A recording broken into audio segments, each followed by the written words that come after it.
Welcome to knowledge theme. Knowledge theme में खुश आमदीद। आज का जो हमारा टॉपिक है, जो चीज़ें हमने लर्न करनी है HTML से रेलिवेंट, कि हम अपने वेब पेज की डिविजन्स किस तरह से कर सकते हैं, वेब पेज के अंदर ब्लॉक्स वगैरह को किस तरह से इस्तेमाल किया जा सकता है, और इसके जो ब्लॉक्स हैं उनको इम्प्लीमेंट किस तरह करवाया जा सकता है।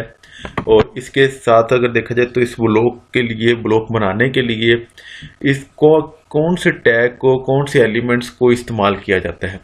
हम अपना वेब का जो पेज है उसको विजुअल स्टूडियो के अंदर ओपन कर लेते हैं ताकि हम इसके कोड को विजुअलाइज कर सकें और फिर उसके ऊपर एक जो भी हमारी इम्प्लीमेंटेशन है वो हम परफॉर्म कर सकें। अच्छा, अभी आपको एक चीज़ बताता जाऊं कि जैसे हमने यहाँ पे अपने वेब के कोड के अंदर कुछ डिफरेंट स्टाइल्स वगैरह को इम्प्लीमेंट करवाया, टेबल्स के स्टाइल्स को, बॉडी के स्टाइल्स को, और फिर उसके बाद हेडिंग डिफाइन की, हेडिंग के ऊपर फिर कुछ ना कुछ स्टाइल्स इम्प्लीमेंट करवा दिए हमने। इसी तरह हमने इमेज को किया, इमेज के कुछ साथ रेलिवेंट कुछ स्टाइल्स वगैरह थे उनको अप्लाई करवा दिया। अब हमने ये जितना भी काम किया था, ये हमने काम किया था इनलाइन CSS का, ठीक है। और इनको सेपरेटली ये डिफाइन नहीं किया कि इसका स्पेसिफिक कोई पोर्शन है, ठीक है, और इतने ही पोर्शन में ये यूटिलाइज होगा, ठीक है, और इसका एक ब्लॉक बन जाएगा या इसकी एक सेपरेट स्पेस होगी। साथ ही साथ इसको हम रन करके, कंपाइल करके भी चेक कर लेते हैं ताकि हमारे पास इसके जो विजुअल इफेक्ट्स हैं वो किस तरह से आ रहे हैं। इसको हम क्रोम के अंदर चेक कर लेते हैं ताकि हम जब अपने इस ब्लॉक एलिमेंट को अप्लाई करवाएं, डिव एलिमेंट को, तो हमें उसके कुछ इफेक्ट्स वगैरह को हम अच्छे से नोट डाउन भी कर सकें। हमने जो चीज़ें इंप्लीमेंट की हुई थी, जो चीज़ें हमने लर्न की थी, हमने टैग, हेडिंग वगैरह बनाना, ठीक है, फॉन्ट स्टाइल्स की एडजस्टमेंट है, ठीक है, अब हाइपर लिंक्स का इस्तेमाल था, इमेजेस के लिंक का इस्तेमाल था, लिस्ट का इस्तेमाल था, ठीक है, टेबल का इस्तेमाल था। इन डिफरेंट हमने टैग्स वगैरह को लर्न किया, सीखा, देखा और अप्लाई भी किया। तो आज हम जो करने जा रहे हैं, हम ये करने जा रहे हैं कि हम अगर लेट्स सपोज जैसे कि ये एक पोर्शन है जिससे हम लिस्ट का पोर्शन कह सकते हैं, कि इसकी सेपरेट डिवीजन कर दी जाए पेज के अंदर, वेब पेज पे, और जो चीज़ हम यहाँ पे इसके ऊपर इम्प्लीमेंट करवाना चाहें, जो चीज़ एडॉप्ट करना चाहें, तो हम सिर्फ और सिर्फ उस डिव के ऊपर अप्लाई करें, ना कि हम हर एक लाइन के अगेंस्ट एक सेपरेट स्टाइल डिफाइन करें। क्यों कि हम उसने बेसिकली लेट्स सपोज हमने कहा कि ये एक अगर लिस्ट है या एक ये जो हेडिंग है, हमने जो हेडिंग लिखी, हेडिंग के इनसाइड अगर मजीद भी हेडिंग्स डिफाइन करना चाहें तो हमें बजाय इसके कि हर एक हेडिंग के इनसाइड ये हम स्टाइल डिफाइन करें हेडिंग 2 के अगेंस्ट, तो उसके ऊपर फिर वो स्टाइल इंप्लीमेंट हो, तो हम एक ही ब्लॉक बनाएं और उसी के इनसाइड सिर्फ एक ही दफ़ा स्टाइल को डिफाइन करें और वो सभी हेडिंग्स के ऊपर इंप्लीमेंट हुआ हो। तो सबसे पहले हम इसको स्टार्टअप करते हैं। तो स्टार्टअप करने से पहले आपको साथ दो चीज़ें और बताता जाऊं कि जो ब्लॉक एलिमेंट्स हैं उसमें अगर देखा जाए तो दो एलिमेंट्स उसमें ऐड ऑन होते हैं हमारे पास। एक तो बाय डिफ़ॉल्ट है कि हम पैराग्राफ जो हम इस्तेमाल करते हैं, ये भी एक ब्लॉक बनता है हमारे पास, हमारे वेब पेज के ऊपर, ठीक है। एक पैराग्राफ का जो टैग है ये एज अ ब्लॉक एलिमेंट इस्तेमाल किया जाता है, और इसके साथ जो दूसरा टैग है वो हमारे पास है जी यहाँ पे लाइन नंबर 12 को, उससे जहां से मैं स्टार्ट करने जा रहा हूँ, डिव का टैग, ठीक है। डिव का टैग स्टार्ट और एंड कर दिया, एंटर प्रेस किया,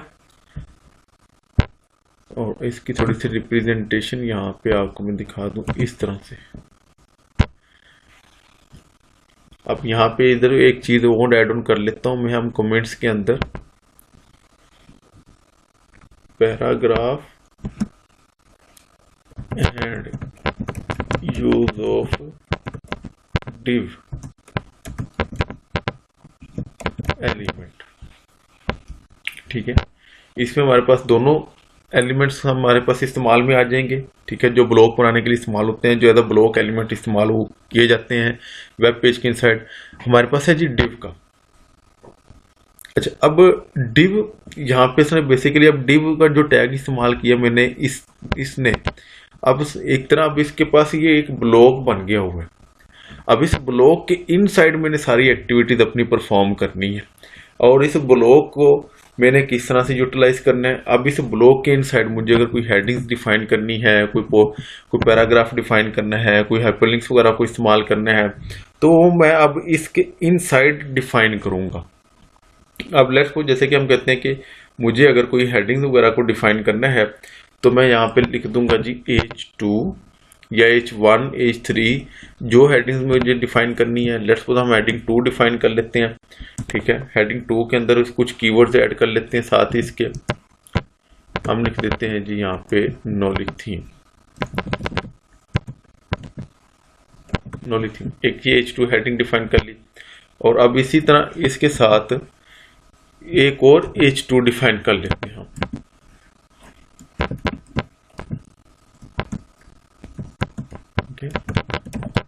ऑनलाइन, ठीक है,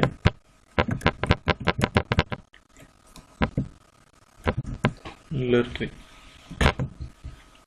दो हेडिंग्स हमने डिफाइन कर ली है इस ब्लॉक के इनसाइड, कि हमने इस डिव के इनसाइड इन दो हेडिंग्स को डिफाइन कर लिया होगा। इसको कंट्रोल एस करते हैं और अपने वेब पेज को रिफ्रेश कर लेते हैं यहाँ पे। अच्छा जी, वेब पेज को रिफ्रेश किया तो ये दो हेडिंग्स मेरे पास यहाँ पे आ गई है, नॉलेज थीम के नाम से और ऑनलाइन लर्निंग के नाम से। अब हम कोड पे आए। कोड पे आने के बाद अब इस डिव बजाय इसके कि मैं यहाँ पे अब स्टाइल्स वगैरह को डिफाइन करूँ कि H2 हेडिंग का स्टाइल क्या होगा, कलर क्या होगा, ठीक है, तो ये चीज़ें मुझे यहाँ पे डिफाइन करने की बजाय अब मैं यहाँ पे सिर्फ डिव में ही डिफाइन कर दूंगा। तो यो सारी प्रॉपर्टीज जो होंगी वो इन सब के ऊपर इम्प्लीमेंट हो जाएंगी, ठीक है। तो इस तरह से हमारे लिए ये ज़्यादा इजी हो जाएगा कि बजाय इसके हम डिफरेंट स्टाइल्स वगैरह को डिफरेंट हेडिंग्स के अगेंस्ट अप्लाई करते जाएं, तो हम क्यों ना अपना एक ही डिवीजन कर दें, एक एलिमेंट, एक ब्लॉक डिफाइन कर दें और उस ब्लॉक के इनसाइड जो चीज़ें हमने यूटिलाइज की हैं और उसकी प्रॉपर्टीज उस ब्लॉक में ही डिफाइन कर दें, ताकि वो उनके ऊपर इम्प्लीमेंट हो जाए और हमारे पास जो कोड की रिप्रेजेंटेशन है वो मज़ीद बेहतर हो जाएगी। इसमें एक चीज़ बताता जाऊँ साथ आपको कि इसमें ये नहीं है कि इसमें CSS की कोई टाइप चेंज हुई है, यहाँ भी हमने जो इसकी स्टाइलिंग वगैरह डिफाइन करने जा रहे हैं वो भी इन लाइन ही डिफाइन करने जा रहे हैं। जो फर्स्ट हमारे पास होता है कि हमारे पास CSS की टाइप 1 जो आती है हमारा, जिसमें हम कहते हैं कि इन लाइन CSS को हम HTML के अंदर इस्तेमाल करते हैं, तो हम वही करने जा रहे हैं। हम इसमें कोई चेंज ओवर नहीं करने जा रहे हैं कि हम कहें कि यहाँ पे हम किसी किस्म का कोई चेंज कर देंगे तो इसमें कोई चेंज ओवर आ जाएगा, तो ऐसा कुछ भी नहीं है। हम सिर्फ और सिर्फ यहाँ पे अपना एक नया एलिमेंट ऐड करके एक नया ब्लॉक बनाकर उस ब्लॉक के इनसाइड उसकी प्रॉपर्टीज वगैरह को डिफाइन करने जा रहे हैं। तो अब हमने लेट्स सपोज दो हेडिंग्स डिफाइन कर ली हुई हैं। अब हम क्या करते हैं, अब इन हेडिंग्स का स्टाइल्स डिफाइन कर लेते हैं। लेट्स सपोज हम अगर कहते हैं कि हमें किसी हेडिंग का जो कलर सेट करना है या बैकग्राउंड कलर सेट करना है, तो हम उन चीज़ों को देख लेते हैं। तो लेट्स सपोज हम कहते हैं कि जो H2 हेडिंग्स जितनी भी लिखी गई हैं इनका एक स्पेसिफिक बैकग्राउंड कलर होना चाहिए, ठीक है। तो उसके लिए बैकग्राउंड,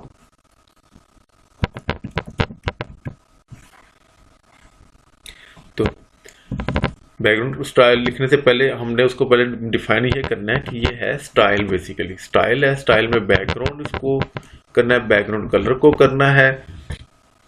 अब बैकग्राउंड कलर हमारे पास डिफरेंट आ रहे हैं, ठीक है। अब इनमें से हम कहते हैं जी अच्छा जी एक्वा कलर को इस्तेमाल कर ले, ठीक है, और इसको कंट्रोल एस कर देना है। अब हम अपने पेज पे आते हैं, पेज को रिफ्रेश किया, ठीक है। अब जैसे कि आप पेज को रिफ्रेश किया तो अब आपको यहाँ पे कुछ रिप्रेजेंटेशन इसकी बेहतर विजुअलाइज हो रही है कि हमने जो डिवीजन की थी अपने वेब पेज की, एक ब्लॉग ऐड किया था। अब ब्लॉग के पास कितना पोर्शन है वो यहाँ पे देखा जाए तो इसने ऑटोमेटिकली मेरे वेब पेज का एक स्पेसिफिक ये वाला एरिया सारा ऑक्यूपाई किया हुआ है, ठीक है। ये मेरा एक ब्लॉग है, मेरा एक डिव जो मैं इस्तेमाल की। अब मैंने सिर्फ और सिर्फ अपनी उस ब्लॉग के ऊपर ही एक प्रॉपर्टी स्टाइल की डिफाइन की कि उसका बैकग्राउंड जो कलर है वो एक्वा होना चाहिए, और उसने उस हेडिंग 2 दोनों हेडिंग्स के अगेंस्ट उसको डिफाइन कर दिया, बजाय इसके कि मैं लहदा इन दोनों हेडिंग्स के अगेंस्ट डिफाइन करता जी अच्छा जी इसका हेडिंग 2 जो फर्स्ट लिखी है इसका बैकग्राउंड कलर जो है वो एक्वा हो, फिर सेकंड वाली का भी एक्वा हो, ठीक है। तो मुझे सेपरेटली प्रॉपर्टीज को डिफाइन नहीं करना पड़ा, मुझे एक ही दफ़ा अपनी एक उस ब्लॉक की प्रॉपर्टीज को डिफाइन करना पड़ा और देन उस ब्लॉक के इनसाइड जो जो एलिमेंट जो जो टैग्स मैंने इस्तेमाल किए हैं, ठीक है, वो सारी प्रॉपर्टीज उन ब्लॉक्स के इनसाइड जितने भी एलिमेंट्स हैं उनके ऊपर इंप्लीमेंट हो जाएगी। तो इसी तरह हम नेक्स्ट फर्दर एक और ब्लॉक यूटिलाइज कर लेते हैं। अब उसको देखते हैं कि उसकी प्रॉपर्टीज में कोई चेंज ओवर आता है तो वो कौन कौन सा चेंज ओवर आता है। तो ये अगर हम देखा जाए तो हमारे पास से ये एक ब्लॉक हमने डिफाइन किया था और इसके ऊपर एक स्पेसिफिक प्रॉपर्टी हमने डिफाइन की हुई थी। अब हमारे पास यहाँ पे देखा जाए तो हमारे पास अब यहाँ पे एक पैराग्राफ भी अवेलेबल है, ठीक है। अब इस पैराग्राफ की हमने एक प्रॉपर्टी डिफाइन की हुई थी कलर की। अब हम इस पैराग्राफ के इनसाइड इसकी इस स्टाइल की प्रॉपर्टीज को रिमूव कर देते हैं, ठीक है। अब ये एक सिंपल पैराग्राफ हो जाएगा हमारे पास। अब हम इसको सेव किया, वेब पेज के ऊपर आकर रिफ्रेश किया। अच्छा जी, अब इसका जो कलर है वो ब्लैक हमें विजुअलाइज हो रहा है। अब इसी तरह इसका भी बैकग्राउंड कलर, ठीक है, वो चेंज कर देंगे। अब हमने सबसे पहले करना क्या है, अब हमने सबसे पहले इसका एक ब्लॉक डिफाइन कर लेना है, ठीक है। डिव को इस्तेमाल करना है, डिवीजन इसकी करनी है और डिव का जो एंडिंग टैग है इसको यहाँ से हमने इस पैराग्राफ के लास्ट में ले जाना है, ठीक है, ताकि ये रिप्रेजेंटेशन हो कि ये एक सेपरेट ब्लॉक है जिसके ऊपर जो प्रॉपर्टीज हम डिफाइन करने जा रहे हैं वो इसके ऊपर इंप्लीमेंट हो। अच्छा, अब इसके साथ ही यहाँ पे मैं एक इसकी हेडिंग और डिफाइन कर लेता हूँ, ठीक है, H3 ऐड कर लेता हूँ, ठीक है। यूज ऑफ डिव जो हमारे पास है, हम इसको करते हैं ब्लॉक एलिमेंट, ठीक है। तो ये हम एक छोटी सी हेडिंग भी इसके साथ डिफाइन कर लेते हैं। और अब इस डिव का के हम स्टाइल एक डिफाइन कर लेते हैं, स्टाइल, ठीक है। अब स्टाइल के अगेंस्ट अगर देखा जाए तो दूसरा हमारे पास है जी, हमने कहा था इसका बैकग्राउंड कलर, ठीक है, बैकग्राउंड कलर और बैकग्राउंड कलर, ठीक है। अब यहाँ से हम इसको कर देते हैं ब्राउन करते हैं, ठीक है, कंट्रोल एस किया। अब इस ब्लॉक के इनसाइड देखा जाए तो मैंने हेडिंग 3 को भी इस्तेमाल किया और पैराग्राफ को भी इस्तेमाल किया। पहले तो था कि शायद दोनों हेडिंग्स सेम इस्तेमाल की हुई हैं तो इसके ऊपर अप्लाई हो गया होगा, लेकिन अब इस डिव के इनसाइड हमने क्या किया, इस ब्लॉक के इनसाइड दो डिफरेंट एलिमेंट्स को इस्तेमाल कर लिया है। हेडिंग 3 को भी कर लिया, पैराग्राफ को भी किया और फिर उस पूरे ब्लॉक का बैकग्राउंड कलर जो है हमने ब्राउन सेट कर दिया हुआ है। अब हम अपने पेज पे आके पेज को करते हैं रिफ्रेश, ठीक है। अब ये देखें कि ये हेडिंग 3 जो यूज ऑफ डिव मैंने कहा ब्लॉक एलिमेंट लिखा था वो, और ये जो पैराग्राफ लिखा हुआ था, अब इन दोनों के ऊपर ये एक जो स्टाइल था हमारा इंप्लीमेंट हो चुका है। उसमें ये नहीं था कि हमने सेपरेटली कोई नई डिव इस्तेमाल जो करने जा रहे हैं तो उसकी प्रॉपर्टी हर एक सेपरेट नहीं डिफाइन करनी पड़ेगी, हमें एक ही दफा, ठीक है, हम एक सेम ही टाइम के ऊपर अपनी जो प्रॉपर्टी अप्लाई करना चाह रहे हैं, चाहे उसमें वो हेडिंग्स लिखी हुई हैं, चाहे उसमें कोई पैराग्राफ लिखा हुआ है, उनके ऊपर इंप्लीमेंट कर सकते हैं। और ये हमारे लिए ज़्यादा इजी भी है कि हम अपने डिफरेंट ब्लॉक्स की फॉर्म के अंदर हम डिफरेंट एलिमेंट्स वगैरह को डिफाइन करके डिफरेंट टैग्स वगैरह को इस्तेमाल करके तो उसके ऊपर डिफरेंट प्रॉपर्टीज वगैरह को अप्लाई कर सकते हैं, ताकि हमारे लिए इन चीज़ों को मैनेज करना, ठीक है, ईजी हो जाए। तो ये एक मेजर था कि हम अपने पेज की डिविजन्स को किस तरह कर सकते हैं, ठीक है, डिफरेंट एलिमेंट्स वगैरह को सेपरेटली किस तरह से डिफाइन किया जा सकता है, ठीक है। तो इस तरह हम इन सारी चीज़ों की प्रॉपर्टीज वगैरह को डिफाइन कर सकते हैं। तो होप्स हो कि आपके लिए ये ईजी होगा, आपने अच्छे से समझ लिया होगा। अगर आपको किसी किस्म की कोई हेल्प वगैरह की रिक्वायर्ड हो तो आप वीडियोस के कमेंट सेक्शन के अंदर कमेंट्स वगैरह भी कर सकते हैं, हेल्प भी ले सकते हैं, हमसे कांटेक्ट भी कर सकते हैं। तो ये कुछ बेसिक है जो HTML से रेलिवेंट है। तो अभी HTML का अगेन इसी कोड से रेलिवेंट थोड़ा सा आपको डिफाइन करता जाऊं। तो हमने इसमें सिंपल HTML का एक पेज बनाया, पेज में हमने टाइटल डिफाइन किया, लिंक्स को इस्तेमाल किया, ठीक है। उसमें लिंक्स में सबसे पहले हमारे पास यहाँ पे है कि हमने फेविकॉन आइकॉन को इस्तेमाल किया और उसके बाद हमने उसके कुछ देखा जाए तो टेबल के स्टाइल्स को डिफाइन किया, बॉडी को इस्तेमाल करते हुए बॉडी का बैकग्राउंड कलर को एडजस्ट किया हुआ, ठीक है, उसके और फिर उसके बाद हमने कुछ हेडिंग्स को, इमेजेस वगैरह को इस्तेमाल किया। और आज का जो था हमारा वो हमने डिव का इस्तेमाल देखा, कि हम अपने पेज की डिविजन्स किस तरह से कर सकते हैं, हम अपने पेज के ऊपर डिफरेंट ब्लॉक्स वगैरह किस तरह बनाकर उसके ऊपर डिफरेंट प्रॉपर्टीज वगैरह को अप्लाई कर सकते हैं, बजाय इसके कि हम हर एक एलिमेंट हर एक टैग के against separate separate property define करें। हम क्यों ना सिर्फ और सिर्फ एक ही ब्लॉक बनाकर उस ब्लॉक की प्रॉपर्टी डिफाइन कर दें और उसके ऊपर वो चीज़ इंप्लीमेंट हो जाए। ये हमने देखा कि आज हमारे लिए थोड़ी सी एक और इजीनेस आ गई कि हमने बजाय इसके कि जो पहले हम हर एक टैग के इनसाइड उसका स्टाइल डिफाइन कर रहे थे और मल्टीपल हमें हेडिंग्स वगैरह चीज, ठीक है, मल्टीपल डिफरेंट टैग्स को इस्तेमाल कर रहे थे, लेकिन हमें हर एक टैग के अगेंस्ट हमें ये हेडिंग्स डिफाइन करना पड़ी थी। हमने आज इस हेक्टिक को ख़त्म करके हमने आज थोड़ा सा ये लर्न किया कि हम क्यों ना अपने एक पेज के ऊपर एक ब्लॉक बना लें, ब्लॉक की फिर प्रॉपर्टी डिफाइन करें और उस ब्लॉक के इनसाइड जो भी हमारी हेडिंग्स वगैरह हैं, पैराग्राफ्स वगैरह हैं, ठीक है, इनको हम इस्तेमाल करें और इसकी एक सेपरेट प्रॉपर्टी डिफाइन करें ताकि हमारे लिए भी ज़्यादा इजी हो जाए इन चीज़ों को मैनेज करना, स्टाइल्स वगैरह को, और इसको अच्छे से बेहतर तरीके से कोड की रिप्रेजेंटेशन भी की जा सके और हमारे पेज की भी रिप्रेजेंटेशन मज़ीद बेहतर हो जाए। अच्छा, ये तो डिव का हमने इस्तेमाल देख लिया। डिव के बाद अब इसकी जो थर्ड जो यूटिलाइजेशन आ जाती है हमारे पास, ठीक है, ब्लॉक से रेलिवेंट, तो अब उसमें हम देखा जाए तो हमारे पास एक ना स्पैन का इस्तेमाल आ जाता है, ठीक है, लेकिन स्पैन को हमने इस्तेमाल जो करना होता है वो हमने करना होता है उस इनलाइन, ठीक है, कि हमने अपने टैग की इनलाइन अगर किसी स्पेसिफिक कीवर्ड वगैरह की डिफरेंट कोई प्रॉपर्टीज वगैरह को रिप्रेजेंट करना है तो हम उसके लिए स्पैन को इस्तेमाल करते हैं। अब स्पैन में बेसिकली जो इम्प्लीमेंटेशन है चीज़ों की वो है क्या चीज़, इसमें बेसिकली ये एक एलिमेंट है जिसको हम इनलाइन, ठीक है, इस्तेमाल करते हैं। स्पेसिफिकली इनलाइन कंटेनर के तौर पे भी इसको कहा जा सकता है, ठीक है, जो एक स्पेसिफिक टेक्स्ट के ऊपर इंप्लीमेंट किया जाता है, ठीक है, एक स्पेसिफिक पार्ट के ऊपर, ठीक है, इसके ऊपर हम इसको इंप्लीमेंट कर सकते हैं। अब इसकी एग्जाम्पल के तौर पर आपको बताता जाऊं कि लेट्स सपोज अब जहां पे ये जो हमने पैराग्राफ राइट किया हुआ है, ठीक है, तो अब इस पैराग्राफ के अंदर तो हमारे पास यहाँ पे ये जो लिखा हुआ है लर्निंग वेब पेज डेवलपमेंट, ठीक है, अब हम चाह रहे हैं कि अब ये जो पोर्शन है जितना ये जो टेक्स्ट लिखा हुआ है, ठीक है, तो अब इसको हम डिफरेंट कोई प्रॉपर्टीज इसकी डिफाइन करना चाह रहे हैं। लेट्स सपोज हमने तो इस देखा जाए तो पूरे इस डिवीजन के अंदर हमने एक पूरे बैकग्राउंड स्टाइल को इंप्लीमेंट किया। अब इस पैराग्राफ के इनसाइड ये जो राइटिंग की हुई है हम कहते हैं कि इसका जो कलर है वो डिफरेंट होना चाहिए, वो होना चाहिए ब्लू।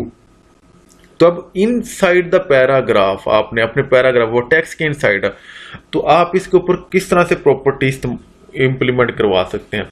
तो उसके लिए हमें एक जो एलिमेंट है वो इस्तेमाल करना है, वो टैग है, वो स्पैन का टैग है, ठीक है, उसको हम इस्तेमाल करेंगे।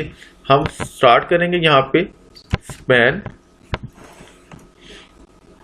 स्पैन का टैग स्टार्ट करेंगे और अब इसका जो एंडिंग पॉइंट होगा स्पैन का वो हमारे इस टेक्स्ट के जहां पे इस जितना तक ये टेक्स्ट हम इस्तेमाल करना चाह रहे हैं, ठीक है, वहां तक, ठीक है, ये इस टेक्स्ट के ऊपर ये चीज प्रॉपर्टीज की इंप्लीमेंट होगी।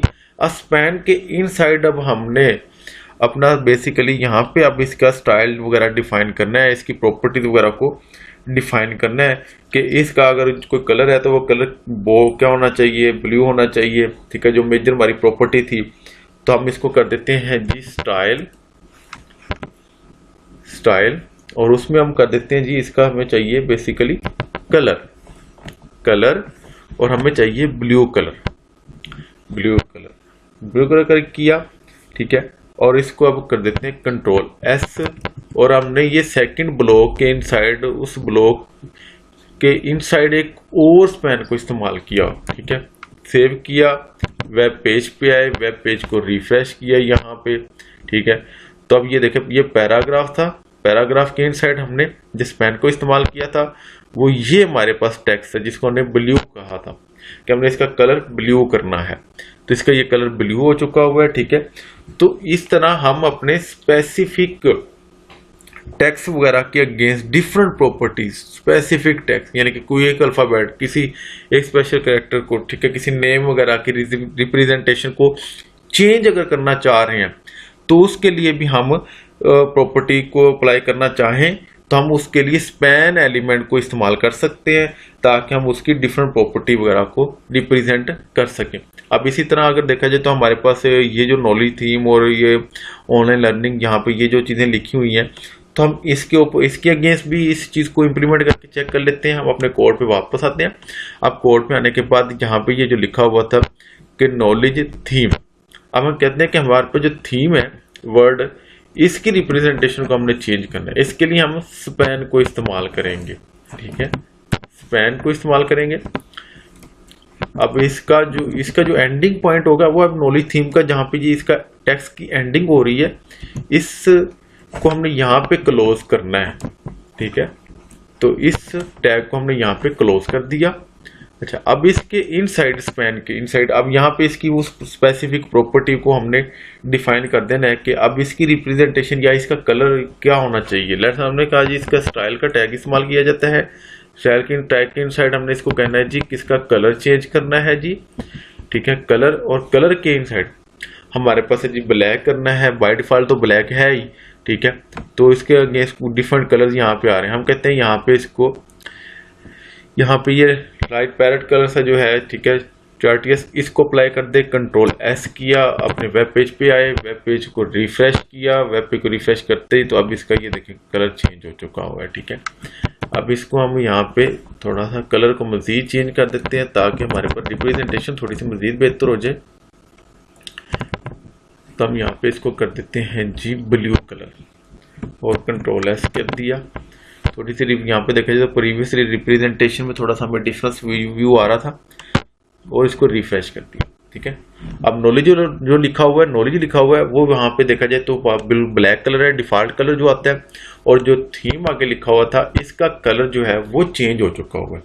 ठीक है, अब बजाय इसके कि मैं एक पूरी हेडिंग के ऊपर एक टेक्स्ट कलर को अप्लाई करूं, फिर उसको सेपरेट टेक्स्ट को राइट करूं कि ये ब्लैक शो, तो मैं एक स्पैन एलिमेंट्स को इस्तेमाल करते हुए, स्पैन ब्लॉक एलिमेंट जो छोटा ब्लॉक जिसे हम कह सकते हैं, ठीक है, तो उसकी प्रॉपर्टीज को डिफाइन कर दूंगा ताकि हम अपने डिजायर्ड, ठीक है, टेक्स्ट वगैरह को चेंज कर सके। उसकी सेपरेट कोई प्रॉपर्टी डिफाइन करना चाह रहे हैं तो वो भी कर सके, उसके कुछ कलर कम्बिनेशन करना चाह रहे हैं चेंज तो वो भी कर सके, और उसके अलावा इसकी फॉन्ट प्रॉपर्टीज वगैरह को भी हम इसी के थ्रू ही अप्लाई कर सकते हैं अगर किसी सेपरेट टेक्स्ट वगैरह को की रिप्रेजेंटेशन को अगर हमने चेंज करना है तो।